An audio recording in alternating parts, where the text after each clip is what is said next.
हरे कृष्ण। तो आप सबका स्वागत है आज के इस सत्र में। तो आज हम शुरू करेंगे 12वां अध्याय जिसका नाम है भक्ति योग। उससे पहले मंगलाचरण कर लेते हैं। ओम अज्ञानतिमिरन्धस्य ज्ञानञ्जनशलाकया चक्षुरुन्मीलितं येन तस्मै श्रीगुरुवे नमः। श्रीचैतन्यमनोभीष्टं स्थापितं येन भूतले स्वयं रूप कदा मह्यं ददाति स्वपदान्तिकं। वन्देऽहं श्रीगुरो श्रीयुतपदकमलं श्रीगुरून् वैष्णवां च श्रीरूपं सागरजातं सगुणा रघुनाथान्वितां तं सजीवं साद्वैतं सावधूतं परिजनसहितं कृष्णचैतन्यदेवं श्रीराधाकृष्णपादान् श्रीललिताविशाखान्वितांश्च। हे कृष्ण करुणा सिंधु दीनबंधु जगत्पते गोपेश गोपिकान्ता राधाकान्ता नमस्तुते। तप्तकाञ्चन गौरंगी राधे वृंदावनेश्वरी वृषभानुसुते देवी प्रणमामि हरिप्रिये। वाञ्छाकल्पतरुभ्यश्च कृपा सिन्धुभ्य एव च पतितानां पावनेभ्यो वैष्णवेभ्यो नमो नमः। हरे कृष्णा कृष्ण कृष्ण हरे हरे हरे राम राम राम हरे हरे। हरे कृष्णा। तो आप सबका स्वागत है। आज हम शुरू करने जा रहे हैं 12वां अध्याय जिसका नाम है भक्ति योग। तो भक्ति योग में सबसे पहले क्वेश्चन भगवान से अर्जुन क्वेश्चन पूछता है। तो आइए शुरू करते हैं। एवं सतत अर्जुनवाच एवं सतत युक्ता ये मां भक्त्या स्वाम पर्युपासते ये चाप्य अवक्षर अव्यक्तम तेषां योगवितमः। यानी भगवान से क्या पूछ रहा है अर्जुन, देखते हैं। अर्जुन ने कहा जो आपकी सेवा में सदैव तत्पर रहते हैं या जो अव्यक्त निर्विशेष ब्रह्म की पूजा करते हैं, इन दोनों में से किसे अधिक पूर्ण सिद्ध माना जाए। अभी अर्जुन यहाँ पे वो प्रश्न पूछ रहा है जो अभी से नहीं, करोड़ों हजारों सालों से ये डिबेट चल रहा है कि साकारवादी सही है, सगुणवादी सही है, या निराकारवादी सही है, निर्गुणवादी सही है। यानी जो व्यक्ति भगवान से अर्जुन ये प्रश्न पूछ रहा है कि जो आपकी सेवा में सदैव तत्पर रहते हैं या जो निर्विशेष अव्यक्त ब्रह्म की पूजा है, इन दोनों में से कौन सी है। तो अभी भगवान से एक्चुअली ये पूछ रहा है कि ये डिबेट बहुत सालों से चल रही है। तो भगवान के साथ सामने ये प्रश्न रख के अर्जुन अपना ये डिबेट को सेटल करना चाह रहा है कि क्या बेस्ट है। ठीक है। तो सत्य नित्य युक्त सतत युक्ता नाम, यानी जो आपसे सतत जुड़ा रहता है, यानी जो आपकी भक्ति करता है, और जो आपका योग वितम यानी कौन सिद्ध है, यानी जो आपकी अव्यक्त रूप की पूजा करता है, यानी आपके निर्विशेष की पूजा करता है ना। तो उनमें से जो है बेस्ट कौन है। और शास्त्रों में लिखा है भगवान साकार भी हैं और निराकार भी हैं, परंतु जो लोग कहते हैं कि हमने निराकार रूप के दर्शन किए हैं तो विरोधाभास है। कैसे? क्योंकि निराकार है फिर रूप कैसे हो सकता है ना। दर्शन किए तो किसके दर्शन किए, इसका आगे भगवान अगले श्लोक में इस निराकारवाद को भगवान है ना काटेंगे मतलब भगवान बताएंगे कि क्या सही है क्या गलत है। जैसे बहुत सारे लोग बोलते हैं निराकारवादी के अंदर एक लाइट का अनुभव करो, लाइट। ठीक है। फिर एक ब्रह्मा कुमारी करके पंथ है, नाम नहीं लेना चाहता था लेकिन लेना पड़ा। वो बोलते हैं एक उनका रेड लाइट है, फिर यहाँ वो लोग पॉइंट करते हैं, क्या करते हैं उनको खुद को पता नहीं है। और दूसरा वो क्या करते हैं कि शिव बाबा की पूजा करते हैं। शिव बाबा मतलब ये अपने शिव जी नहीं, भगवान जो शिव जी हैं उनकी नहीं, वो कोई और ही है। तो भगवान अब क्या कर रहे हैं, अगले श्लोक में जवाब दे रहे हैं, लेकिन उससे पहले हम तात्पर्य पढ़ेंगे। श्रील प्रभुपाद क्या कह रहे हैं। अब तक कृष्ण साकार निराकार एवं सर्वव्यापक को समझा चुके हैं और सभी प्रकार के भक्तों और योगियों के वर्णन कर चुके हैं। सामान्यतः आध्यात्मवादियों को दो श्रेणियों में विभाजित किया जाता है, एक निर्विशेषवादी और एक सगुणवादी। सगुणवादी अपनी भक्ति की शक्ति से परमेश्वर की सेवा करते हैं और निर्विशेषवादी क्या करते हैं, कृष्ण की सेवा करते हैं, किंतु प्रत्यक्ष रूप से न करके अप्रत्यक्ष निर्विशेष ब्रह्म की पूजा करते हैं। तो भगवत गीता में पहले द्वितीय अध्याय में भगवान ने क्या कहा कि जो आत्मा है वो मेरा ही अंश है। ठीक है, आप आत्मा है। और दूसरा परम सत्य से पूर्ण है क्योंकि वो उसका विनाश नहीं है। तो न जायते म्रियते वा कदाचिन न भूयम भूय भावितः अजो नित्य शाश्वत पुराणो न हन्यते हन्य माने शरीर। हमें को बताया कि आत्मा जो है भगवान का ही अंश है। वैसे 15वें अध्याय में भी भगवान कहते हैं कि ममे वंश जीवलोके जीव भूत सनातना, कि सब आत्माएं जो भी है मेरा अंश है। ठीक है। और 7वें अध्याय में भगवान ने क्या कहा, पूर्ण को जीव को परम पूर्ण का अंश बताते हुए ध्यान लगाने की सलाह दी। 7वें अध्याय में भगवान मयि आवेश मना पार्थ योगमुंजन आश्रय। देखिए, फिर 6ठे अध्याय में भगवान ने क्या कहा कि पुनः 8वें अध्याय में भगवान ने कहा कि जो मेरे रूप का दर्शन करता है, मतलब मेरे बारे में चिंतन करता है, अंतकाले च मामेव स्मरण मुक्त्वा कलेकमरम यह प्रयाति समद्भावम नाते यात्री संचय। तो भगवान ने अपने रूप के बारे में यहाँ बता रहे हैं, ठीक है। तो अभी भगवान यहाँ पे है ना दूसरे श्लोक में कंक्लूजन देंगे, लेकिन बाद में भगवान तीसरे चौथे पांचवें श्लोक में भगवान है ना निराकार की जो उपासना करते हैं ना उनके बारे में भगवान बताएंगे। तो उनको क्या क्या कठिनाइयाँ आती हैं और वो क्यों गलत है, ठीक है, वो भी बताएंगे। और फिर छठे और सातवें श्लोक में भगवान श्री कृष्ण बताएंगे कि भक्तों को भगवान कैसे प्रोत्साहन देते हैं कि मेरे साकार रूप की पूजा क्यों करनी चाहिए, ठीक है। तो हम दूसरा श्लोक पढ़ेंगे। भगवान बताते हैं मयि आवेश मनो ये माम नित्य उक्ता उपासते।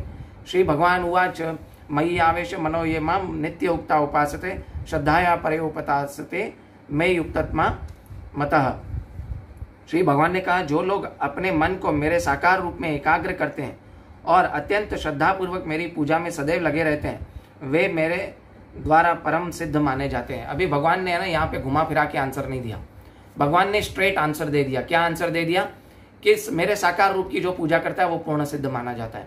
ऐसे आप भगवत गीता में बहुत सारे अध्यायों में जब भी अर्जुन ने क्वेश्चन पूछा है तो भगवान थोड़ा उसको घुमा फिरा के आंसर देते हैं। मतलब उसको जैसे पहले 13वें अध्याय में आगे हम देखेंगे तो अर्जुन श्री कृष्ण से पूछता है क्षेत्र क्या है, क्षेत्रज्ञ क्या है, तो भगवान थोड़ा डिटेल में जवाब देते हैं कि पहले बताते हैं प्रकृति के बारे में बताते हैं, फिर पुरुष के बारे में बताते हैं, फिर आत्मा के बारे में बताते हैं, फिर परमात्मा के बारे में बताते हैं, ठीक है। तो भगवान श्री कृष्ण पूरा है ना डिटेल में जवाब देते हैं हर एक क्वेश्चन का आंसर। लेकिन भगवान यहाँ पे है ना सीधा डायरेक्ट जवाब दे रहे हैं। क्या दे रहे हैं? जो मेरे साकार रूप में एकाग्र करते हैं अपने मन को और अत्यंत श्रद्धापूर्वक मेरी पूजा करते हैं वो लोग क्या है, मेरे द्वारा परम सिद्ध माने जाते हैं। तो इससे हमें क्या पता चलता है कि भगवान का युक्त, भगवान का जो मत है वो क्या है।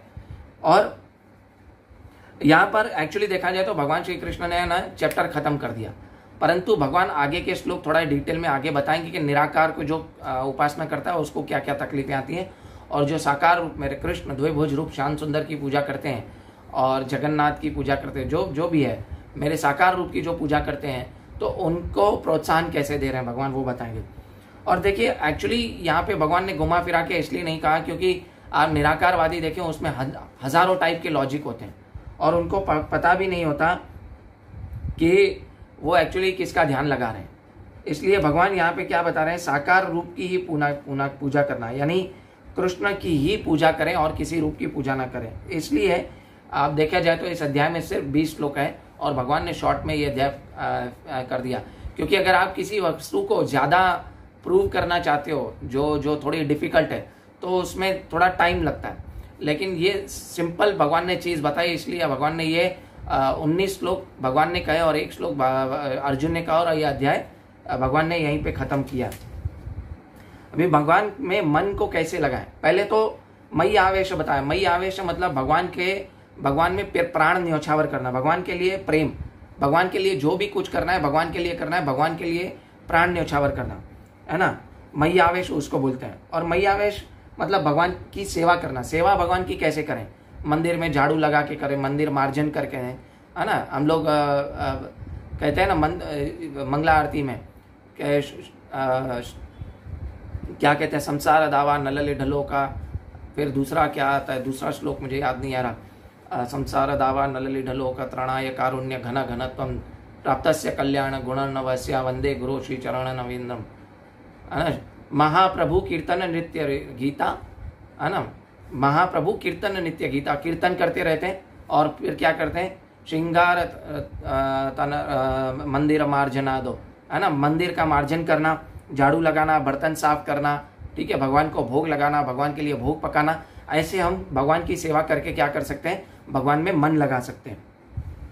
लेकिन इसमें एक और है कि भगवान कहते हैं युक्तात्मा। युक्तात्मा मतलब एक आता है युक्त और एक आता है युक्ततर और एक आता है युक्तत्मा। युक्तत्मा का मतलब भगवान बोलते हैं मोस्ट यूनाइटेड, जो मेरे साथ मोस्ट यूनाइटेड रहता है वो ही पूर्ण सिद्ध माना जाता है। अभी मोस्ट यूनाइटेड कैसे रहा जा सकता है, भगवान की सेवा करके जा सकता है। निराकारवादी लोग क्या होते हैं, वो निर्विशेषवादी सेवा से भागते हैं भगवान की, इसीलिए वो निराकार में ध्यान लगाने की कोशिश करते हैं। लेकिन आगे भगवान बताएंगे कि निराकार में कितने कलेश हैं। और तीसरा है कि भगवान यहाँ पे निराकारवादी को डिनाई नहीं कर रहे हैं, पर क्या कर रहे हैं, भगवान ये क्या कह रहे हैं कि साकारवादी जो लोग हैं, युक्तात्मा साकारवादी जो लोग हैं मुझसे जुड़े हुए, निराकारवादी मुझसे जुड़े हुए नहीं है। इसीलिए भगवान ये बता रहे हैं कि जो नित्य युक्ता उपासते तेषाम नित्य युक्ता अभियुक्ता नाम, है ना, भगवान बोलते हैं तेषाम नित्य अभियुक्ता नाम योगक्षेमम वहाम्यहम्, यानी जो मुझसे जुड़ा हुआ है तो नित्य युक्त रहना चाहिए, भगवान के साथ हमेशा जुड़ा हुआ है। इसीलिए ऐसा व्यक्ति साकार रूप की जो पूजा करता है वो भगवान से संबंध बनाता है। हमारे जीवन का लक्ष्य क्या है, हमें पता होना चाहिए मैं कौन हूँ, भगवान कौन है और भगवान के साथ मेरा संबंध क्या है। ये 3 चीजें हमें पता होनी चाहिए तो हम भगवान की सेवा कर सकते हैं। तो इससे हमें क्या पता चलेगा कि हम जो है वो भगवान से युक्त रहते हैं, भगवान से जुड़े रहते हैं। इसीलिए हम भगवान की नज़र में जो भक्त है वो निराकारवादियों से ऊपर है। और सेवा में देखिए, है ना, मई आवेश को मतलब क्या, मई आवेश का मतलब है कि सेवा में हम करते करते बहुत सारी प्रॉब्लम आती है, लेकिन हम फिर भी भगवान के साथ जुड़े रहते हैं ना। कभी कभी हम भगवान का नाम जप करते हैं, भगवान की पूजा करते हैं, भगवान को भोग लगाते हैं, तो कभी कभी क्या हमारे घर वाले भी हमारे अगेंस्ट हो जाते हैं। जब हमारे घर वाले भी अगेंस्ट होते हैं फिर भी हम भगवान की पूजा करते हैं ना। बहुत सारे बोलते हैं क्या ये टाइम थोड़ी है भगवान की भक्ति करने का, बहुत सारे अड़चने आती है, परिवार वाले बहुत कभी कभी अपने अगेंस्ट हो जाते हैं। लेकिन अगर हम फिर भी भगवान के जो साथ जुड़े रहने की कोशिश करते हैं और भक्ति में लगे रहते हैं तो इसको बोलते हैं मई आवेश। मई आवेश मतलब प्राण न्यौछावर करना, भगवान के लिए कुछ भी करना। जैसे अर्जुन को शुरू में बहुत तकलीफ आई युद्ध करने में, है ना। पहले चैप्टर में बोलता मैं युद्ध नहीं करूंगा, मेरा मुंह सूख रहा है, मेरे दादा है, मेरा पितामह है, मेरा गुरु है, मेरा मामा है, मेरे भाई हैं। लेकिन जब उसने भगवान का ऑर्डर फॉलो किया तो यो क्या हो गया, मई आवेश हो गया। फिर उसने युद्ध लड़ा, उसने अपने प्राणों की जो है वो ये भी नहीं की, क्या नहीं की, परवाह भी नहीं की। इसीलिए उसको बोलते हैं मई आवेश। मई आवेश यानी मन लगना, इसको बोलते हैं मन लगना। यानी कोई व्यक्ति है ना चलते फिरते भी समाधि में हो सकता है। कैसे हो सकता है कि चलते फिरते भगवान के बारे में क्या करूं, भगवान को क्या भोग लगाऊं, भगवान की सेवा कैसे करूं, है ना, आज जन्माष्टमी है, आज भगवान का श्रृंगार कैसे करूंगा, ये भगवान के बारे में आरती करना, भगवान के बारे में प्रचार करना, भगवान का नाम जप करना, कीर्तन करना। हमेशा जो व्यक्ति भगवान के सेवा करता है वो एक्चुअली हमेशा भगवान के साथ जुड़ा रहता है और वो स्थिर बुद्धि वाला है, वो समाधि में। ठीक है।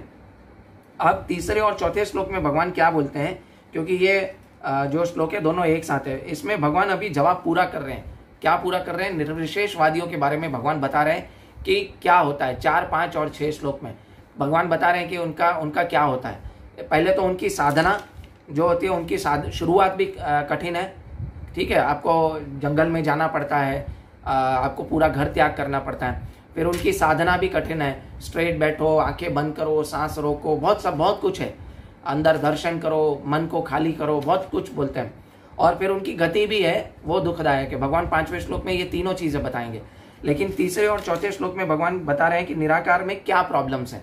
ठीक है, तो हम इसका है ना ये पढ़ेंगे।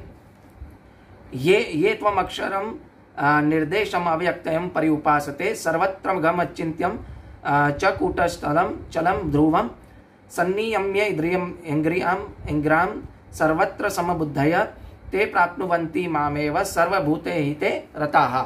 यानी भगवान क्या कह रहे हैं, जो लोग अपनी इंद्रियों को वश में करके तथा सबों को प्रति संभाव रखकर परम सत्य की निराकार के अंतर्गत उस कल्पना के अंतर्गत उस अव्यक्त की पूरी तरह से पूजा करते हैं, जो इंद्रियों की अनुभूति से परे है, सर्वव्यापी है और अकल्पनीय है, अपरिवर्तनीय है, अचल तथा ध्रुव है, वे समस्त लोगों के कल्याण में संलग्न रहकर अंततः मुझे प्राप्त करते हैं।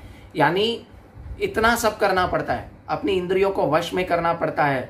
किसका ध्यान लगाने के लिए, निराकार का ध्यान लगाने के लिए। क्योंकि अपनी इंद्रियों को जब तक वश में नहीं करेंगे तब तक आप निराकार का ध्यान नहीं लगा सकते। और फिर निराकार में पता नहीं होता हमें ध्यान किसका लगाना है।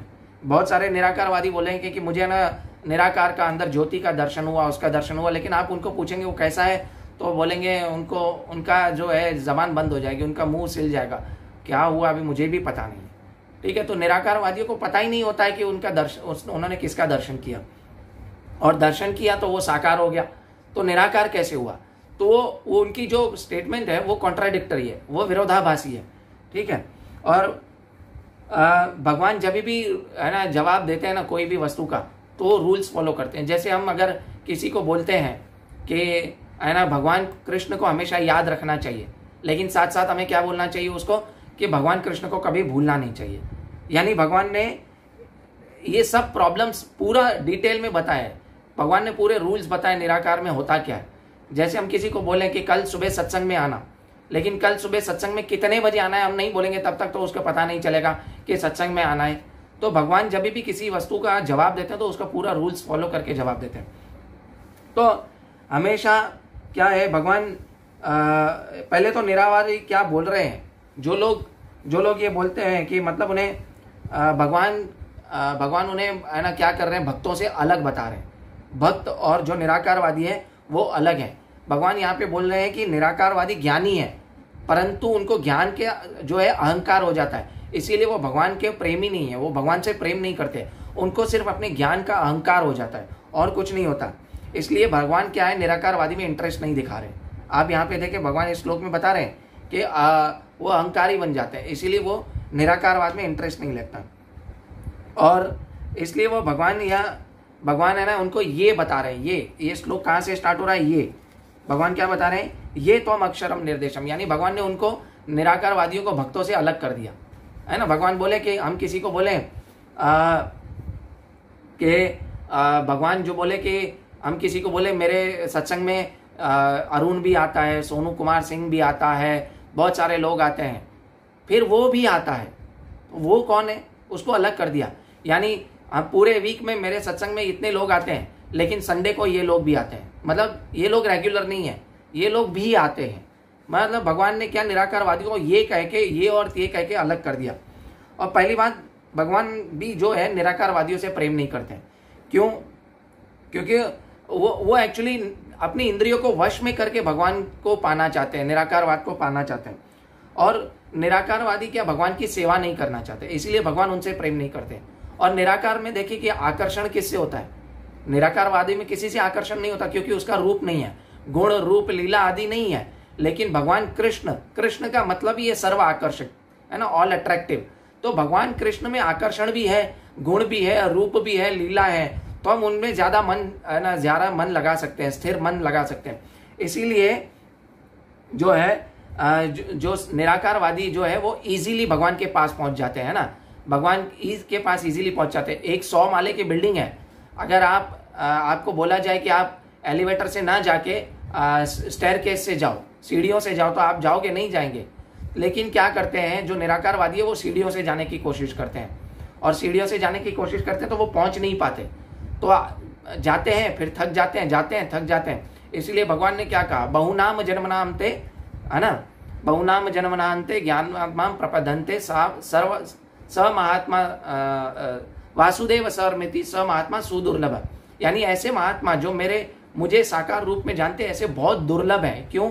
ये ऐसे लोग क्या है, जैसे आप 100 माले की बिल्डिंग में जाते हैं तो आप 30 माला चढ़ गए, थक गए, फिर 5 माले और चले, थक गए। लेकिन ऐसे लोगों को क्या, फिर कोई आना लिफ्ट मिल जाती है, लिफ्ट वाला बंदा मिल जाता है, उसको लिफ्ट में बुलाते हैं और फिर ऊपर चढ़ जाते हैं।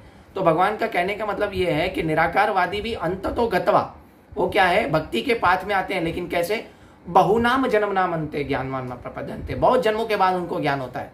क्या? वासुदेव सर्वमिति स महात्मा सुदुर्लभ, यानी भगवान कृष्ण ही जो है वो सर्व कारणों के कारण है ना। इसलिए ब्रह्म संहिता में ब्रह्मा जी क्या कहते हैं, ईश्वर परम कृष्ण सच्चिदानंद विग्रह वास, ना, के अनादिर आदिर गोविंद सर्व कारण कारणम। तो इसीलिए जो है निराकारवादी बहुत डिफिकल्टी, यानी बहुत सारी तपस्या करेंगे, फिर मरेंगे, फिर आएंगे धरती पे, फिर बहुत सारी तपस्या करेंगे, फिर मरेंगे, फिर आएंगे धरती पे, फिर एंड में उनको पता चलेगा कि जो है भक्ति जो है एक्चुअल सरल पाथ है भगवान को पाने का, है ना। इसीलिए जो है भगवान कृष्ण का जो है साकार रूप की हमें, है ना, ऑल अट्रैक्टिव की पूजा करनी चाहिए, क्योंकि उसमें गुण है, रूप है, लीला है, आदि है, बहुत कुछ है, ठीक है। और भगवान से हम क्या 5 तरह के संबंध बना सकते हैं, जैसे हमने पिछले अध्याय में देखा था। क्या देखा था कि शांत, दास्य, साख्य, वात्सल्य, है ना, और माधुर्य, 5 प्रकार के भगवान से हम संबंध बना सकते हैं। भगवान की सेवा करेंगे तो हम उनसे संबंध बना पाएंगे, लेकिन अगर हम भगवान की सेवा नहीं करेंगे, निराकार की पूजा करेंगे, तो हम भगवान से संबंध नहीं बना सकते। निराकार में पूजा नहीं होती है, वो सिर्फ ध्यान लगाया जाता है। तो निराकारवादी जो है बहुत ही खुद कंफ्यूज रहते हैं, और निराकार का जो शुरुआत है वो भी कठिन है, निराकार की जो साधना है वो भी कठिन है, और निराकार की जो गति है, यानी गोल जो है, लक्ष्य है, वो भी कठिन है। तो अभी ये जो है भगवान अगले श्लोक में बताएंगे। क्या बताएंगे कि भगवान बता रहे हैं कि 5वें श्लोक में बता रहे हैं, क्लेशो अधिकतर तेषाम अव्यक्त आसक्त चेतसाम अव्यक्ता ही गतिर दुखम देहर बुद्धि अव्याप्यते। अभी भगवान यहाँ पे बता रहे हैं ना, क्लेशो अधिकतर तेषाम, क्या बता रहे हैं? जिन लोगों को मन परमेश्वर के अव्यक्त निराकार के स्वरूप के प्रति आसक्त हैं, उनके लिए प्रगति करना कष्टदायक है, प्रगति करना कष्टदायक है। और देहधारियों के लिए उस क्षेत्र में प्रगति कर पाना सदैव दुष्कर रहता है। यानी भगवान यहाँ बता रहे हैं कि निराकार की जो प्रैक्टिस है वो भी कठिन है, दुखपूर्ण है, और भक्ति की जो प्रैक्टिस वो कैसी है? सुसुखम कर्तुम अव्ययम, है ना। 9वें अध्याय में भगवान बता रहे हैं ना, 2 श्लोक में, सुसुखम कर्तुम अव्ययम, यानी वो सुखपूर्वक है। भक्ति एकदम ईजी है करना, शुरू में हालांकि वो भी डिफिकल्ट लगती है, लेकिन वो बाद में क्या होता है कि धीरे धीरे भक्ति क्या होती है? सुखपूर्वक लगने लगती है, क्योंकि उसमें एंजॉयमेंट है, प्रसाद का एंजॉयमेंट है, ठीक है, भगवान के कीर्तन में नाचते हैं उसमें एंजॉयमेंट है, भगवान का नाम लेते हैं उसमें एंजॉयमेंट है। तो सुसुखम है, सुसुखम कर्तुम अव्ययम। कर्तुम अव्ययम मतलब वो अव्यय है, वो नाश नहीं होती, है ना। आप यहाँ पे आपने भगवान की भक्ति की, आपकी मुक्ति हो जाएगी, ठीक है, सारूप्य मुक्ति हो जाएगी या कोई भी मुक्ति हो जाएगी, जो है सायुज्य मुक्ति के अलावा, तो ये जो बाकी की 4 मुक्तियां वो हो जाएगी, तो आप भगवान की सेवा कर पाओगे, अपना अस्तित्व नहीं खो जाओगे। कर्तुम अव्ययम, यानी वो भक्ति भी अविनाशी है। तो इसीलिए जो भगवान की भक्ति है वो अविनाशी है, वो हमें वो एक्चुअली दुख नहीं देती है, वो हमेशा सुसुखम कर्तुम अव्ययम है। और मैंने पहले बताया जो कलेशो अधिकतर तेषाम है, यानी वो हमें सीढ़ी से जाना पड़ता है, और भक्ति में क्या है, हमें लिफ्ट से जाना पड़ता है। ध्यान लगा रहे हैं, इंद्रियों को कंट्रोल कर रहे हैं, वो कष्टदायक है, क्योंकि हमें पता नहीं हमें ध्यान किस में लगाना है। निराकार की जो प्रोसेस है वो ऐसे ही डिजाइन की गई है, शास्त्रों में भी ऐसे ही बताया गया है, कष्टदायक है, अधिक कष्टदायक है। ध्यान करो, मन को स्थिर करो, ये शुरू में बहुत डिफिकल्ट लगता है, फिर साधना करते हुए भी कलेश आते हैं, क्योंकि अव्यक्त चेतसाम यानी निराकार के रूप में ध्यान लगाओ, हमें पता नहीं हमें किसका ध्यान लगाना है, ठीक है, गुण रूप लीला है ही नहीं उसके अंदर, इसलिए हमें बहुत मुश्किलें आती हैं साधना करने में भी भगवान की, मतलब जो निराकार की है। और निराकार में ध्यान लगाना मतलब कुछ मत सोचना है, मन को खाली कर दो, क्योंकि मन को इसलिए खाली करना है क्योंकि हमें पता नहीं है हम किस में ध्यान लगा रहे हैं, और ध्यान भी लगा रहे हैं तो हमें पता नहीं है। जब निराकार है ही नहीं, निराकार मतलब है ही नहीं, यानी आकार है ही नहीं, तो हम किसका ध्यान लगा रहे हैं हमें पता नहीं है।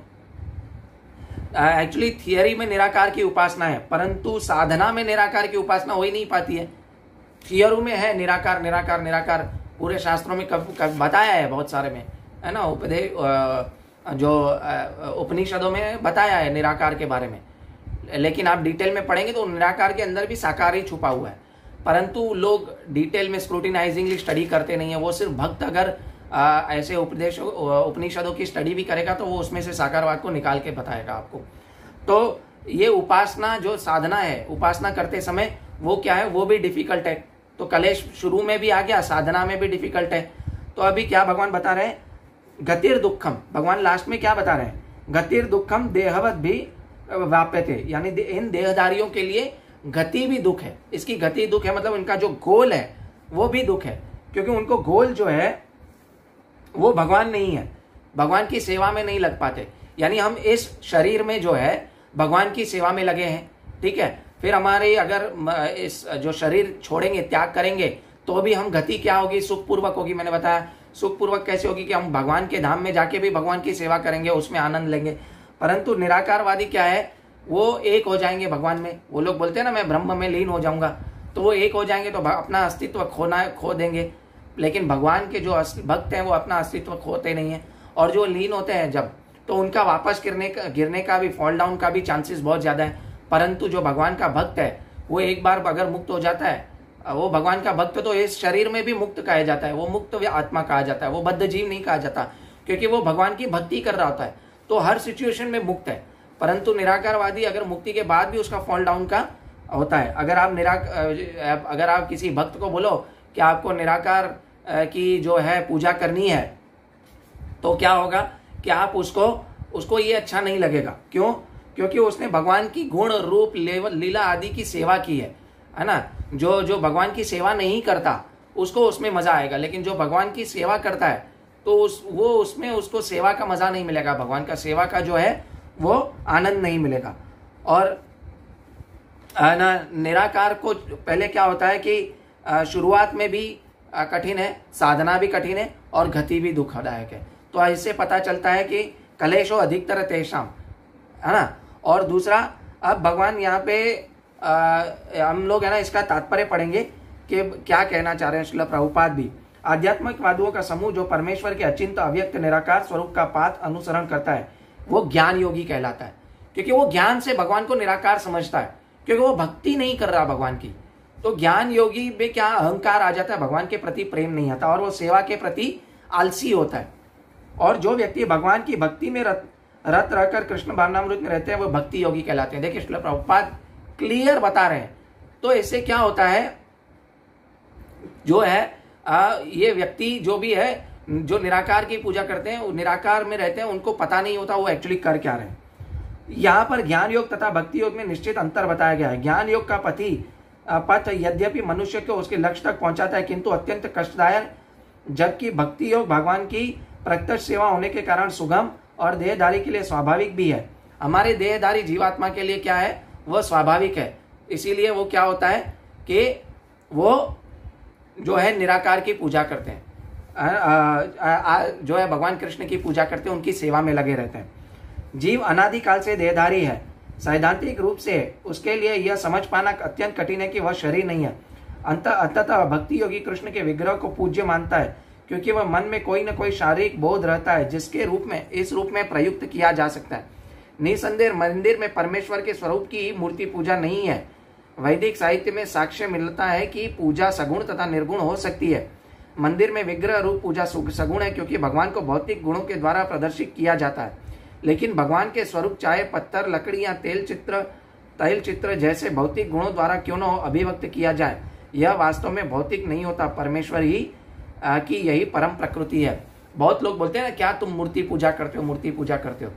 एक्चुअली मूर्ति पूजा नहीं होती। हम भगवान की जब भी अर्च विग्रह, उसको अर्च विग्रह बोलते हैं। मूर्ति तो आजकल बहुत लोगों ने, अमिताभ बच्चन, सचिन तेंदुलकर और है ना अनेक सिंगरों और एक्टरों का मंदिर बना के रखा है, इंडिया में बहुत सारे हैं, और लोग दर्शन करने जाते हैं, उसको एक्चुअली मूर्ति बोलते हैं। वो गांधी की पूजा करते हैं बहुत सारे लोग, उसकी मूर्ति बना के, वो एक्चुअली मूर्ति पूजा है। लेकिन भगवान श्री कृष्ण में है कि जब भी हम घर पे अर्च विग्रह को स्थापित करते हैं, उसको अर्च विग्रह बोलता है। तो जब भी अर्च विग्रह को स्थापित करते हैं उसकी प्राण प्रतिष्ठा होते हैं, भगवान को आवाहन करते हैं, भगवान उसमें आते विराजते हैं। तो हम अगर उसको सिर्फ सिंपल पत्थर की मूर्ति समझेंगे तो हम भगवान के साथ संबंध नहीं बना पाएंगे। ठीक है, यहाँ पर एक मोटा मोटा उदाहरण दिया जा सकता है कि सड़कों के किनारे पत्र पेटिकाएं होती हैं, जिनमें यदि हम पत्र डालते हैं तो किसी कठिनाई के अपने गंतव्य स्थान पर पहुंच जाते हैं। यदि कोई ऐसी पुरानी पेटी का और उसी अनुकृति कहीं देखे डाकघर को स्वीकृत न हो, वही कार्य नहीं हो सकेगा। देखिए श्रील प्रभुपाद बहुत ही अच्छी एनालॉजी दे रहे हैं कि हम पोस्ट ऑफिस में गवर्नमेंट द्वारा निर्धारित पोस्ट बॉक्स में डालते हैं, जो बॉक्स होता है रेड कलर का, उसमें पत्र डालते हैं तो वो पहुंच जाता है। लेकिन जो गवर्नमेंट द्वारा निर्धारित नहीं है, ऑथोराइज नहीं है, तो उसमें हम पत्र डालेंगे तो वो नहीं पहुंचेगा अपने गंतव्य स्थान पर। इसी तरह निराकारवादी और सगुणवादी के बीच में डिफरेंस है। ठीक है, और भगवान क्या बता रहे हैं कि इसी प्रकार ईश्वर के ने विग्रह रूप, जिसे अर्च विग्रह कहते हैं, देखिए यहाँ पर श्री प्रभुपाद भी बता रहे हैं, अर्च विग्रह कहते हैं, अपना प्रामाणिक वैध स्वरूप बना रखा है। अर्च विग्रह परमेश्वर का अवतार होता है। ईश्वर इसी स्वरूप के माध्यम से सेवा करते हैं। भगवान सर्वशक्तिमान है, अतः अर्च विग्रह रूपी अवतार से भक्ति की सेवाएं स्वीकार करते हैं, जिससे बद्ध जीवन वाले मनुष्य को सुविधा हो। हमारी सुविधा के लिए भगवान क्या कहते हैं कि अर्च विग्रह की जो है ना रूप धारण करते हैं, क्योंकि भगवान के पास अचिंत्य शक्तियां हैं। हमारे अचिंत्य मतलब बहुत सारी दिव्य शक्तियां, हमारे चिंतन से परे शक्तियां हैं। इसीलिए भगवान क्या है, लोग बोलते हैं कि भगवान आप मूर्ख हो, इसको भगवान मारते हो। नहीं, भगवान हमारी सुविधा के लिए इसमें प्रवेश करते हैं और हमारी सेवा स्वीकार करते हैं। अदरवाइज हम सिर्फ पत्थर की मूर्ति मारेंगे और भगवान को काठ की लकड़ी मान के, मूर्ति मान के हम अगर भगवान की सेवा करेंगे तो हम जिंदगी में कभी भी भक्ति योग में भी प्रोग्रेस नहीं कर सकेंगे। ठीक है, अभी भगवान है ना, अगले 6 और 7वें श्लोक में क्या बोलते हैं, ये तु सर्वाणी कर्माणि मयि सन्न्यस्य मत्परा अनन्य नैव योगन्मा ध्यायन्त उपासते तेषाम अहम समुद्धता मृत्यु संसार सागरात भवामि न चिरात पार्थ मयि आवेश चेतसाम। अभी भगवान यहाँ पे बहुत अच्छा कंक्लूजन दे रहे हैं। क्या कंक्लूजन दे रहे हैं देखते हैं, ठीक है। जो अपने सारे कार्यों को मुझ में अर्पित करता तथा अविचलित भाव से मेरी भक्ति करते हुए मेरी पूजा करता है और अपने चित्त को मुझ पर स्थिर करके निरंतर मेरा ध्यान करता है, उसके लिए हे पार्थ जन्म मृत्यु के सागर से शीघ्र उद्धार करने वाला हूं। अभी भगवान यहाँ पे क्या कर रहे हैं, देखिए भगवान यहाँ पे बता रहे हैं, प्रोत्साहित कर रहे हैं भक्त को। क्या प्रोत्साहित कर रहे हैं कि आप मेरी सेवा करो, प्रोत्साहन दे रहे हैं, मेरी सेवा करो। कैसे करो, इंद्रियों द्वारा, इंद्रियों को मेरी सेवा में लगाओ। अभी 12वें अध्याय के 5वें श्लोक में हमने क्या देखा कि जो ज्ञानी लोग होते हैं, जो निराकारवादी हो, वो इंद्रियों को वश में करते हैं, ठीक है। ये और कॉन्ट्रास्ट है ना, कॉन्ट्रास्ट चीज है ना, देखिए। और यहाँ पे भगवान क्या बोल रहे हैं कि जो भक्त लोग हैं वो मेरी सेवा में मेरी खुद की इंद्रियों को लगाते हैं। ये कॉन्ट्रास्ट चीजें हैं। तो भगवान यहाँ पे बता रहे हैं, दोनों चीजें बता रहे हैं। भगवान कोई भी चीज का आंसर देते हैं तो उसका पूरा पूरा आंसर देते हैं, अधूरा आंसर नहीं दे रहे हैं। भगवत गीता में कभी भी रिपीटेशन नहीं होता है, ये सोच लीजिएगा। तो भगवान क्या बता रहे हैं यहाँ पे कि वो अपनी इंद्रियों को मेरी सेवा में लगाता है, तो उसको इंद्रियां वश करने की जरूरत नहीं है, वो युक्त वैराग्य हो जाता है। हर वस्तु को भगवान के साथ जोड़ता है और हर वस्तु को भगवान की सेवा में लगाता है। अपने कान भगवान की कथा के श्रवण में लगाता है, अपने नाक भगवान के अर्पण किए हुए चंदन, तुलसी पत्र और जो फूल है उसकी सेवा सूंघने में लगाता है। अपना हाथ जो है भगवान की घंटी बजाने में, भगवान को भोग लगाने में लगाता है। अपना वाचा जो है, कर्मणा जो है, जो काया वाचा जो है, जीवा है, वो भगवान का प्रसाद ग्रहण करने में और भगवान के गुण गान गाने में लगाता है।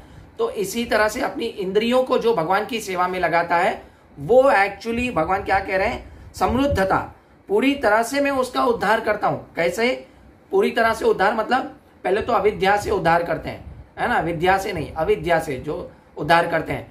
दूसरा संसार से उद्धार करते हैं और तीसरा मृत्यु संसार यानी जन्म मृत्यु से उद्धार करते हैं। मृत्यु संसार सागरा कहा गया है। हमें पता ही नहीं है कि ये मृत्यु संसार कहा जाता है, क्योंकि हम इस लोक में रहते हुए भी, पृथ्वी लोक पे रहते हुए भी हमें पता नहीं है कि इस संसार को भगवान ने मृत्यु संसार कहा है। तो मृत्यु संसार सागरात, अगर हम भगवान की सेवा करते रहेंगे, निरंतर भगवान के नाम का जप करते रहेंगे, गुण रूपा आदि का गुणगान करते रहेंगे, भगवान के कथा सुनते रहेंगे, भगवान के अपनी आंखों से भगवान की अर्च विग्रह की सेवा करेंगे, है ना, तो इससे क्या होगा कि धीरे धीरे हमारी इंद्रियां शुद्ध हो जाएंगी। तो हमें इंद्रियों को कंट्रोल करने की जरूरत नहीं है। भगवान ऑलरेडी बुद्धि दे देते हैं कि इंद्रियों की सेवा में कैसे लगाते हैं। तो भगवान क्या करते हैं कि आपको रियलाइज कराते हैं कि ये जो है मृत्यु संसार है और अपने कर्मों द्वारा अपने आप, है ना, मृत्यु आपको इस संसार से निकलने का, है ना, रास्ता देते हैं।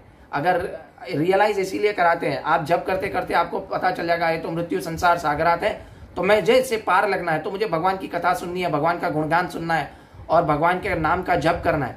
तो क्या होगा, धीरे धीरे भगवान आपको क्या करेंगे, भगवान यहाँ पे गारंटी दे रहे हैं, मृत्यु संसार सागरात, इससे मैं आपको पार करा लूंगा।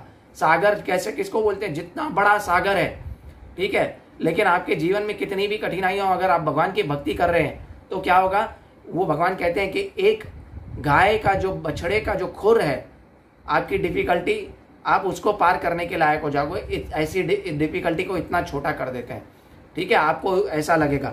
तो इस मृत्यु संसार सागर से भगवान हमको छुड़ा देते हैं, भगवान खुद गारंटी रहे हैं। और भगवान यहाँ कह रहे हैं कि मैं पर्सनली अपने भक्तों को मृत्यु संसार से निकालूंगा। निराकारवादी को तो क्या करना पड़ता है, अपने बल पर इंद्रियों को वश में करना होता है। और जो भगवान की पूजा करता है, साकार रूप की द्विभुज की कृष्ण की पूजा करता है, वो क्या करता है, भगवान की इंद्रियों को भगवान की सेवा में लगाते हैं और भगवान क्या करते हैं, उसकी इंद्रियों को शुद्ध कर देते हैं और अपने पास बुला लेते हैं, मृत्यु संसार के सागर से निकाल देते हैं। लेकिन जो निराकारवादी है उनको कलेश है, अधिकतर तेषाम कलेशो अधिकतर तेषाम, उनको इंद्रियों को अपने वश में करना है शुरू में, फिर साधना में उनको पता नहीं है कहाँ पे ध्यान लगाना है। और गतिर दुखम, उनकी गति भी दुखदायक है, उनका गोल भी दुखदायक है। बताया ना, वो सीढ़ियों में चढ़ते हैं, साधना है, मैंने एग्जाम्पल दिया जैसे। तो इससे हमें क्या पता चलता है कि भगवान के साकार रूप की हमें जो है पूजा करनी चाहिए, निराकार की पूजा नहीं करनी चाहिए। वो कलयुग के लिए तो बिल्कुल ही नहीं है ना। कलयुग के लिए क्या है, कलयुग के सिर्फ और सिर्फ है ना क्या है, भगवान श्री कृष्ण का नाम संकीर्तन करना है ना। कलेर दोष निधे राजन अस्ति हो एको महान गुण। क्या महान गुण है, कीर्तना देव कृष्णस्य मुक्त संग परम व्रजे। भगवान श्री कृष्ण का कीर्तन ही करना है, श्रीमद् भागवतम, ठीक है। 12.5.33 या 32 है, आप देख लीजिएगा। तो इसका हम थोड़ा सा तात्पर्य पढ़ेंगे। मैंने एक्चुअली आपको इस तात्पर्य में से बता दिया है सब कुछ, लेकिन हम तात्पर्य के 2 पैराग्राफ पढ़ेंगे और फिर इसको अंत करेंगे। यहाँ पर स्पष्ट गया कि भक्तजन अत्यंत भाग्यशाली है, क्योंकि भगवान इस भव सागर से तुरंत ही उद्धार कर देते हैं। देखिए भगवान खुद क्या ले रहे हैं, गारंटी ले रहे हैं। शुद्ध भक्ति करने पर मनुष्य को इसकी अनुभूति होने लगती है और ईश्वर महान है और जीवात्मा उनके अधीन है। उसका कर्तव्य है कि भगवान की सेवा करके, यदि वह ऐसा नहीं करता तो वह माया की सेवा करता है। देखिए यहाँ पे श्रील प्रभुपाद क्या बता रहे हैं, एवरीबडी इज कंट्रोल्ड इधर बाय योग माया और महामाया। सो हम भगवान की तटस्थ शक्ति हैं, तो हमारे भगवान माइन्यूट इंडिपेंडेंस में क्या है, दखल नहीं देते हैं। लेकिन भगवान यहाँ पे बता रहे हैं श्रील प्रभुपाद कि हमारे माइन्यूट इंडिपेंडेंस का हमें है ना वो फायदा नहीं उठाना चाहिए, गलत जो है उसका यूज नहीं करना चाहिए, उसका सही यूज करके भगवान की शरण में जाना चाहिए हमें। तो भगवान हमें मृत्यु संसार सागरात से छुटकारा दिला देंगे। तात्पर्य यह है कि वैकुंठ लोक में आत्मा को ले जाने को भक्त का अष्टांग योग की साधना आवश्यकता नहीं है, योग की आवश्यकता नहीं है। इसका भार भगवान स्वयं अपने ऊपर लेते हैं। कैसे लेते हैं, वे यहाँ स्पष्ट कह रहे हैं कि स्वयं उद्धारक बनते हैं। बालक अपने माता पिता द्वारा अपने आप रक्षित होता है, जिससे अपनी स्थिति सुरक्षित रहती है। इसी प्रकार भक्त को योगाभ्यास द्वारा अन्य लोकों में जाने के लिए प्रयत्न करने की आवश्यकता नहीं होती है। क्या अन्य किसी की आवश्यकता नहीं है, क्या आवश्यकता है, हमें क्या करना चाहिए, अपनी भगवान की अपितु भगवान की अपने अनुग्रह वश स्वयं ही अपने परीक्षावान गरुड़ पर सवार होकर तुरंत आते हैं और भक्त को भवसागर से उबार देते हैं। कोई इतना ही कुशल तैराक क्यों न हो, कितना ही प्रयत्न क्यों न करे, किंतु समुद्र में गिरे जाने पर वह अपने आप को बचा नहीं सकता। बहुत सारा बड़ा समुद्र है, आप गिर जाओ तो आप कितना भी तैराक, कुशल तैराक क्यों ना हो, एक्सपर्ट क्यों ना हो, लेकिन आप अपने आप को बचा नहीं सकते, क्योंकि वो बहुत ज्यादा डीप होता है। इसी तरह ये बहुत ज्यादा डीप है, अपने प्रयत्नों से आप नहीं जीत सकते। भगवान आपकी मदद करेंगे। कैसे करेंगे, जब आप भगवान की भक्ति करेंगे। किंतु यदि कोई आकर उसे जल से बाहर निकाले तो वह आसानी से बच जाता है। इसी प्रकार भगवान भक्त को इस भव सागर से निकाल लेते हैं। मनुष्य को केवल कृष्ण भावना की सुगम विधि का अभ्यास करना चाहिए और अपने आप को अनन्य भक्ति में प्रवृत्त होना चाहिए। अनन्य भक्ति मतलब किसी और की भक्ति नहीं। माम चवयो अभिचारेण भक्ति योगेन सेवते।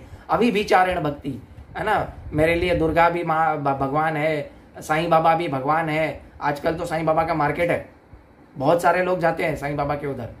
क्या अंधे हैं लोग, अंधश्रद्धा में है, उसको एक्चुअली अंधश्रद्धा बोलते हैं, ठीक है। तो हर किसी को भगवान मानते हैं, भगवान सिर्फ कृष्ण है, अनन्य भक्ति। इसलिए भगवान ने क्या कहा है, माम चवयो विचारेण भक्ति योगेन सेवते सगुणन समतेतान ब्रह्म भूयाय कल्पते। उसको मैं ये तीनों गुणों से ऊपर लांग देता हूँ। और फिर भगवान क्या बोलते हैं, अहम सर्वस्य प्रभव मत सर्व प्रवर्तते। सब कुछ मुझसे ही आया है। तो भगवान सिर्फ कृष्ण ही है। और बाद में भगवान क्या कहते हैं लास्ट में, सर्वधर्मान परित्यजे माम एकम शरणं व्रज अहम त्वाम सर्व पापेभ्यो मोक्षयिष्यामि मा शुचः। यानी आत्म साक्षात्कार को, अन्य समस्त विधियों को त्याग कर सिर्फ और सिर्फ भगवान कृष्ण की शरण में जाना चाहिए, और तभी ही हमारे जीवन की परम सिद्धि प्राप्त होती है। और मनुष्य को अपने गत जीवन के पाप कर्मों का विचार करने की आवश्यकता नहीं रहती है। क्यों? क्योंकि क्या बोलते हैं भगवान, अहम त्वाम सर्व पापेभ्यो, मैं तुम्हें सर्व पापों से मुक्त कर दूंगा, मोक्षयिष्यामि मा शुचः। तुम्हें डरने की जरूरत नहीं है। इसकी आध्यात्मिक अनुभूति में अपने उद्धार का प्रयत्न नहीं करना चाहिए, व्यर्थ में किसी और वस्तु में नहीं जाना चाहिए, क्योंकि टाइम वेस्ट है। अब कोई और रास्ता लेंगे तो क्या है, हमें सिर्फ और सिर्फ भक्ति योग भगवान श्री कृष्ण की शरण ग्रहण करनी चाहिए और इस मृत्यु संसार सागरात से पार होने का सोचना चाहिए। वो भगवान ने यहाँ पे उत्तरदायित्व लिया है, ठीक है। हरे कृष्णा। कृपया आपका कुछ भी प्रश्न हो तो आप पूछिएगा, और मुझे से कुछ भी गलती हो गई तो मुझे क्षमा कीजिएगा। और हो सके तो इस वीडियो को बहुत सारे लोगों को शेयर करें, ताकि बहुत सारे लोगों को ये वीडियो पहुँचे और बहुत सारे लोगों को ये ज्ञान हो। जैसे मेरे गुरु महाराज ने मुझे बताया वैसे ही मैं सिर्फ एज इट इज़ आपको बता रहा हूँ। तो कृपया मुझसे कुछ भी भूल हो गई हो तो मुझे क्षमा करें। मैं हालांकि यहाँ पे इस व्यासासन पे बैठने के लायक तो नहीं हूँ, परंतु मैं अपनी कोशिश कर रहा हूँ श्रील प्रभुपाद के मिशन में, मेरे गुरु महाराज के मिशन में। तो हरे कृष्णा, वांछा कल्पतरुभ्यश्च कृपा सिंधुभ्यैव च पतितानां पावनेभ्यो वैष्णवेभ्यो नमो नमः। हरे कृष्ण कृष्ण कृष्ण हरे हरे, हरे राम राम राम हरे हरे। अनंत कोटि वैष्णव वृंद की जय, श्रील प्रभुपाद की जय। हरे कृष्णा।